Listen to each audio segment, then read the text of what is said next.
সুপ্রিয় শিক্ষার্থীরা, কেমন আছো তোমরা? নিশ্চয়ই ভালো আছো। তোমাদেরকে শারদীয় অনেক অনেক শুভেচ্ছা জানাচ্ছি। আমি ননী গোপাল গোলদার, বটিয়াঘাটা থানা হেডকোয়ার্টার পাইলট মাধ্যমিক বিদ্যালয় এর সহকারী শিক্ষক। শিক্ষার্থীরা, বৃষ্টি চলে গেছে, কিন্তু তার রেশ এখনো যায়নি। তো আসো আমরা তারই ছোঁয়ায় ছোট্ট একটি কবিতার অবতারণা করি। ঝিরি ঝিরি বাতাস বহে, টাপুর টুপুর বৃষ্টি, কলকলিয়ে বইছে নদী, কি অপরূপ সৃষ্টি। দেখো কি সুন্দর একটি কবিতার অংশ। ঝিরি ঝিরি বাতাস বহে, টাপুর টুপুর বৃষ্টি, কলকলিয়ে বইছে নদী, কি অপরূপ সৃষ্টি। বলতে পারবে বাংলা দ্বিতীয় পত্রের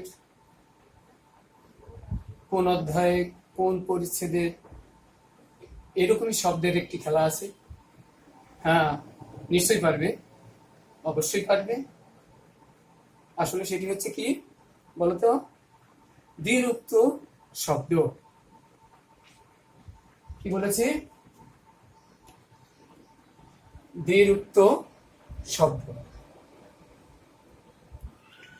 তাহলে এই দ্বিরুক্ত শব্দটির অর্থ কি আমরা একটু জেনে নিই। দ্বিরুক্ত হচ্ছে দুবার উক্ত হয়েছে। আমি কোনো ভাষায় কোনো শব্দ, পদ বা অনুকার শব্দ একবার ব্যবহার করলে যে অর্থ প্রকাশ করে, সেগুলো দুবার ব্যবহার করলে কোনো সম্প্রসারিত একটি অর্থ প্রকাশ করে, আবার কখনো কখনো সংকুচিত অর্থ প্রকাশিত হয়। তাহলে কি হচ্ছে? এ ধরনের শব্দের পরপর দুইবার প্রয়োগেই সৃষ্টি হয় দ্বিরুক্ত শব্দ। আমরা বলেছি কি সম্প্রসারিত ভাব, আবার কখনো কখনো সংকুচিত ভাব হতে পারে। আমরা একটা শব্দ এখানে দেখি, এক বাক্য এই শব্দ প্রয়োগ হচ্ছে। দেখো, রাশি রাশি ধন। রাশি রাশি অর্থাৎ কি? এখানে কি অনেক, প্রচুর, এই জন্য এর ভাবটা সম্প্রসারিত। আবার জ্বর জ্বর লাগছে, মানে আমার জ্বর জ্বর লাগছে যখন বলছি, এখানের ভাবটা কিন্তু আর বেশি থাকছে না। জ্বর জ্বর মানে সামান্যতা, সামান্য, অল্প স্বল্প, অল্প হয়েছে আর কি, এরকম। তাহলে দ্বিরুক্ত শব্দ যখন ব্যবহার হচ্ছে, তার অর্থটা কখনো কখনো সম্প্রসারিত হচ্ছে, কখনো সংকুচিত হচ্ছে। তো এবার আমরা জেনে নেব দ্বিরুক্ত শব্দ কি কি প্রকারের হতে পারে।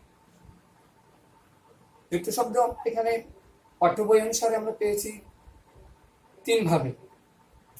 শব্দের দ্বিরুক্তি হতে পারে, পদের দ্বিরুক্তি হতে পারে, অনুকার দ্বিরুক্তি বা ধনাত্মক দ্বিরুক্তি। আমরা দেখি, বোর্ডের দিকে দেখি, শব্দের দ্বিরুক্তি, পদের দ্বিরুক্তি, অনুকার বা ধনাত্মক দ্বিরুক্তি। এবার দেখি শব্দের দ্বিরুক্তিতে কি কি ভাবে দ্বিরুক্তি গঠন হয়েছে। এক, আমরা একটা উদাহরণ এখানে দেখি, ভালো ভালো ফল, বড় বড় বই। অর্থাৎ একই শব্দ দুবার ব্যবহার করা হয়, শব্দটি অবিকৃত অবস্থায় থাকবে। দেখো, ভালো ভালো পরপর দুটো শব্দ ব্যবহৃত হয়েছে, দুটোই এখানে অবস্থান করছে অবিকৃত অবস্থায়। বড় বড় একই অবস্থা। নাম্বার দুই, এখানে দেখো আছে ধন দৌলত, খেলাধুলা। অর্থাৎ কি প্রথম যে শব্দটি আছে পরের শব্দ থেকে একটু আলাদা কিন্তু সমার্থক, দেখতে আলাদা কিন্তু অর্থের দিক দিয়ে একই রকম। ধন দৌলত, খেলাধুলা, একই রকম খেলাধুলা। 3 নম্বরে আছে মিট মাঠ, হিট হাট। এখানে তাকে একটু পরিবর্তন আমরা লক্ষ্য করছি, অর্থাৎ শব্দ জোড়ার দ্বিতীয় অংশে একটু পরিবর্তন হয়েছে। এখানে আছে কি মিট, কিন্তু এখানে হয়ে গেছে মাঠ। এখানে আছে ফিট, এখানে হয়ে গেছে ফাট।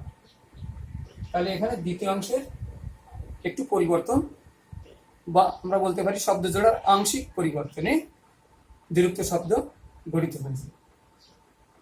নম্বর 4, লেনদেন, দেনা পাওনা।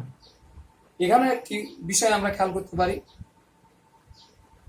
সমার্থক আবার বিপরীতার্থ দুটোই এখানে আমরা দেখতে পাচ্ছি, এবং সেইভাবে দ্বিরুক্ত শব্দ গঠিত হয়েছে। লেনদেন এটা কিন্তু সমার্থক, আর দেনা আর পাওনা এটা হচ্ছে বিপরীতার্থ। তাহলে এখানে আমরা কি পেলাম? আমরা পেলাম সমার্থক এবং বিপরীত শব্দ যোগে দ্বিরুক্তি গঠন হতে পারে। তাহলে হচ্ছে এবার কি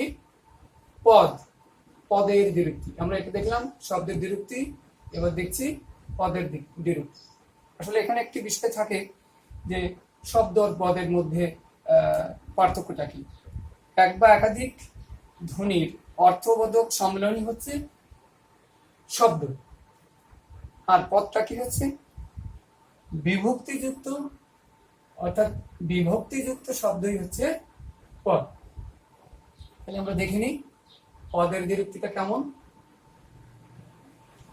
1, ঘরে ঘরে লেখাপড়া হচ্ছে। শিক্ষার্থীরা, আমরা এখানে বিভক্তি কোথায় ব্যবহৃত হয়েছে দেখে নিই। ঘরে ঘরে, অর্থাৎ ঘর এর সঙ্গে এ যুক্ত হয়েছে। তাহলে ঘরে এ, ঘরে ঘরে লেখাপড়া হচ্ছে। তাহলে এভাবেই পদের দ্বিরুক্তি তৈরি হচ্ছে। আমরা 2 নম্বরে দেখি চোর হাতে নাতে ধরা পড়েছে। এখানে কিন্তু বিভক্তি রূপ একই থাকছে, কিন্তু শব্দের আংশিক পরিবর্তন হচ্ছে। হাতে হাতে এখানে আছে কি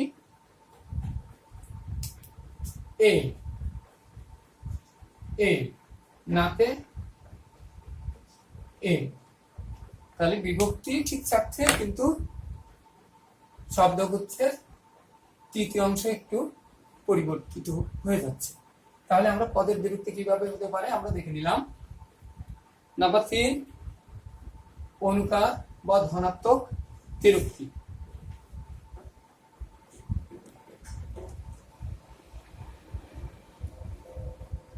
অনুকার অর্থাৎ কোনো কিছু কাল্পনিক বা স্বাভাবিক অনুকৃতিকেই অনুকার বলা হয়।